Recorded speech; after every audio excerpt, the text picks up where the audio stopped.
آپ پارٹی کے ساتھ، آپ نے جیسے خود کہا 96 سے موجود ہیں، آپ سینئر لوگوں میں ہیں، لیکن ایک رائے یہ بھی پائی جاتی ہے، صدیقی صاحب اس پہ آپ تبصرہ فرما دیجئے، کہ کیونکہ اوبیسلی خان صاحب کے ہی گرد گھومتی ہے پاکستان تحریک انصاف، ان کو آپ مائنس کر دیں گے تو پارٹی میں پیچھے کچھ بچتا نہیں ہے اس وقت. تو آپ کو لگتا ہے کہ شوکت یوسف سعید صاحب جیسے اور بڑے سینئر جو لوگ ہیں سیاستدان، پائنیئرز میں سے جو پی ٹی آئی کے، وہ تھوڑا سائڈ پہ ہونا شروع ہو جاتے ہیں، اور جو نئے لوگ ہیں ایک تاثر پایا جاتا ہے کہ انہوں نے شاید پارٹی کو ہائی جیک کر لیا ہے؟ اب ذاتی مفاد ہے، کوئی اور مسئلہ ہے، یہ آپ بتائیے.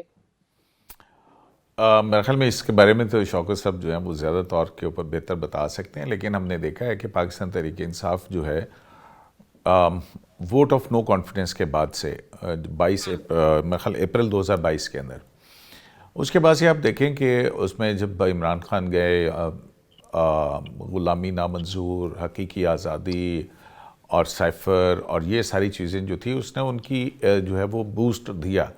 لیکن اس کے بعد جو انتخابات ہوئے، انتخابات کے بعد سے اور پھر جب جیسے جیسے مقدمات جو ہیں وہ ان کے اوپر چلتے رہے، تو ویسے ویسے جو ہے وہ شدت میرا خیال ہے کہ وہ کم ہوتی چلے گی. اور پھر اس کے بعد پارٹی کے اپنے اندر بہت سارے اختلافات ہوئے، بالخصوص پھر علی مین گنڈا پور صاحب کا جو حکومت میں آنا، اور پھر اس کے بعد جنید اکبر صاحب کا اس پہ بلکہ اگر آپ کو یاد ہو، جنید اکبر صاحب نے تو علی مین گنڈا پور کے خلاف شکایت لگائی تھی عمران خان صاحب کو، اور عمران خان جی صاحب نے کمیٹی بنائی تھی کہ، اور جب علی امین گنڈا پور نے ایک مقدمہ بنایا تو انسداد کرپشن کے اندر جو ہے جنید خان صاحب کے اوپر الزامات لگانے شروع کر دیے تھے. تو پھر ابھی اب دیکھ لیجئے کہ شیر افضل مروت جو ہیں، جو بھی پاپولر ہوتا ہے پارٹی کے اندر عمران خان صاحب کی غیر موجودگی کے بعد، تو وہ کسی نہ کسی طرح سے اس کو نیچے کھینچ دیا جاتا ہے، یا جیل سے ہدایت آ جاتی ہے، یا آپس کے اختلافات ہو جاتے ہیں. اور یہ بھی ساتھ وہاں کے پی کے اندر ہی ترجمان ہے کے پی کے حکومت کے بیرسٹر سیف، اور صرف آپ جانتے ہیں، سبھی لوگ جانتے ہیں کہ ان کو کس کیمپ سے ان کا تعلق جو ہے وہ سمجھا جاتا ہے، جوڑا جاتا ہے. تو جنید اکبر صاحب نے ان کو بھی کے پی کے کی جو انفارمیشن سیکریٹری ہیں اس عہدے سے ہٹا دیا. جی ہاں بالکل. اور پھر اب یہ دیکھیے نا کہ ودن پارٹی جو ہے وہ ایک دوسرے کے اوپر یہ الزامات لگائے جا رہے ہیں کہ آپ اسٹیبلشمنٹ کے لیے کام کریں، وہ کہتے ہیں آپ اسٹیبلشمنٹ کے لیے کام کر رہے ہیں. تو یہ بھی ایک بڑی ایک عجیب و غریب سی صورتحال جو ہے وہ ہمیں سامنے نظر آتی ہے. اور تحریکیں اور جو ہے وہ تو مسلسل ہم دیکھ رہے ہیں کہ احتجاج کے نام کے اوپر بہت ساری اٹیمپٹس ہوئیں.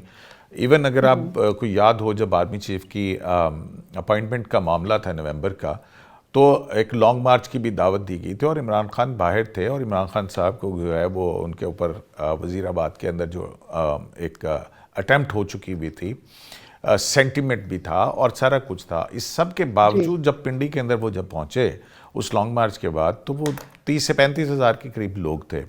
اور پھر اب یہ دیکھیں، یہ عمران خان صاحب کی موجودگی میں، جبکہ ان کے ساتھ اتنا سارا سینٹیمنٹ تھا. لیکن اب جو ہے، اب تھوڑا سا چیزوں کو مختلف طور پہ دیکھنا ہوگا کہ انتخابات کے بعد الیکشن کے حوالے سے جو ان کے الزامات ہیں، یہ عدالتوں کے اندر بھی ہیں. پھر 190 ملین پاؤنڈ کا جو کیس ہے اس کے اندر کنوکٹڈ ہیں. کنوکشن کے بعد کی جو پارٹی کے اپنے اندر کی صورتحال ہے وہ آپ کے سامنے ہے. اور جنید اکبر صاحب جو ہے سوابی کے اندر، بے شک یوسف زئی صاحب کہہ رہے ہیں کہ سوابی میں بڑا اچھا جلسہ تھا. تو اتنے عرصے سے جب سے عمران خان صاحب آنے، صرف ایک جلسہ سوابی میں کیوں ہو سکا وہاں پہ، جبکہ آپ کی حکومت بھی ہے، جبکہ آپ کا کسی کو پکڑ دھکڑ کا بھی معاملہ نہیں، کوئی جو ہے وہ اجازت نامہ بھی لینے کی کسی سے ضرورت نہیں ہے کہ وہاں کی ایڈمنسٹریشن بھی آپ کے پاس ہے. لیکن اب اس کے پی حکومت کے اپنے اندر کے اختلافات، اور اس کے بعد پھر پارٹی کے اپنے اندر کے اختلافات، اور پھر عمران خان صاحب کا جو ایک جو اس وقت ان کی جو پوزیشن ہے کہ وہ ایک کنوکٹڈ بھی ہیں، تو میرا خیال ہے کہ اس میں کافی زیادہ پرابلم جو ہیں وہ ان کے پاس بہرحال پاکستان تحریک انصاف کو فیس کرنا پڑے گی، کوئی تحریک کے بالکل حوالے ٹھیک ہے. سے. یہ obviously شوکت یوسف زئی صاحب would respond to that, but شوکت یوسف زئی صاحب ایک اور سوال بھی لے لیجئے کہ اس وقت obviously مختلف سٹیجز ہم نے دیکھی ہیں نا پاکستان تحریک انصاف کے احتجاج کی، جلسے بھی دیکھے ہیں، دھرنے بھی دیکھے ہیں ہم نے، پھر یہ جو لانگ مارچ ہوا اسلام آباد کی طرف وہ بھی ہم نے دیکھا ہے. اس میں obviously 26 نومبر پہ ایک دوسرے پہ الزام لگتا ہے، آپ کہتے ہیں جوڈیشل کمیشن بنا دیں، وہاں سے انکار ہو گیا. لیکن ابھی ایک اور جو اسٹریٹجی آئی سامنے وہ خطوط کی تھی، وہ اوپن لیٹرز کی صورت میں تھی.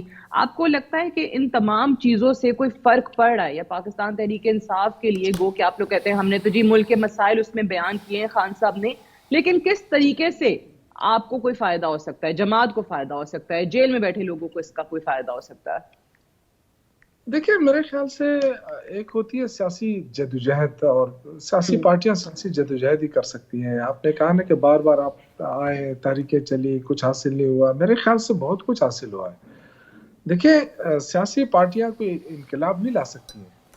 سیاسی پارٹیاں جو ہیں وہ صرف اسٹرگل کر سکتی ہیں. اس وقت جو حکومت میں ہے لوگ، بدقسمتی ہے اس ملک کی کہ کے ساتھ حکومتیں بنتی ہیں.